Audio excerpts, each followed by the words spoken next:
నిఘా అధికారులపై రాజకీయంగా ఎటువంటి ఒత్తిడి లేకుండా ఉంటే ఎంతటి కరుడుగట్టిన నేరస్తుడినైనా 24 గంటల్లో పట్టుకునే సత్తా నేర విభాగానికి ఉంది.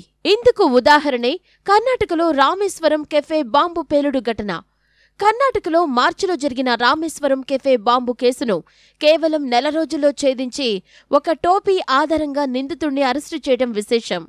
రామేశ్వరం కెఫే బాంబు పేలుడు కేసు దర్యాప్తులో కీలక ముందడుగు పడింది. 2 ప్రధాన నిందితులను తాజాగా జాతీయ దర్యాప్తు సంస్థ అదుపులోకి తీసుకుంది. బాంబర్ ముసాఫిర్ హుస్సేన్ షాజిబ్, సూత్రధారి అబ్దుల్ మతిన్ తాహాను అరెస్టు చేసింది. పేలుడు జరిగిన నాటి నుంచి పరారీలో ఉన్న వీరు అస్సాం, పశ్చిమ బెంగాల్లో తలదాచుకున్నట్లు నిఘా వర్గాలు గుర్తించాయి. నిందితులిద్దరినీ ఓ క్యాబ్ పట్టించింది. దానిని కొనడానికి వెళ్లినప్పుడు సీసీటీవీలో రికార్డైన దృశ్యాల ఆధారంగా నిందితులను గుర్తించారు. వీరు తరచూ సిమ్ కార్డులు మార్చుతూ అండర్ గ్రౌండ్కు వెళ్లేందుకు యత్నించినప్పటికీ ఎన్ఐఏ రాడార్ నుంచి వారు తప్పించుకోలేకపోయారు. పేలుడుకు మాస్టర్ మైండ్గా భావిస్తున్న నిందితుడు మల్నాడు ప్రాంతవాసి అని ఇప్పటికే దర్యాప్తు సంస్థ గుర్తించింది. గతంలో శివనసముద్రం, గుండ్లుపేట, తమిళనాడులోని కృష్ణగిరి అటవీ విభాగంలో కొందరు యువకులకు ఆయుధాలు వినియోగంపై శిక్షణ ఇచ్చాడని పేర్కొంది.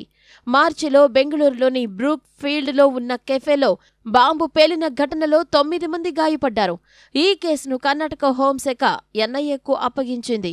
నిందితుడు ఆర్డీఎక్స్ ఉపయోగించాడని నిపుణులు గుర్తించారు.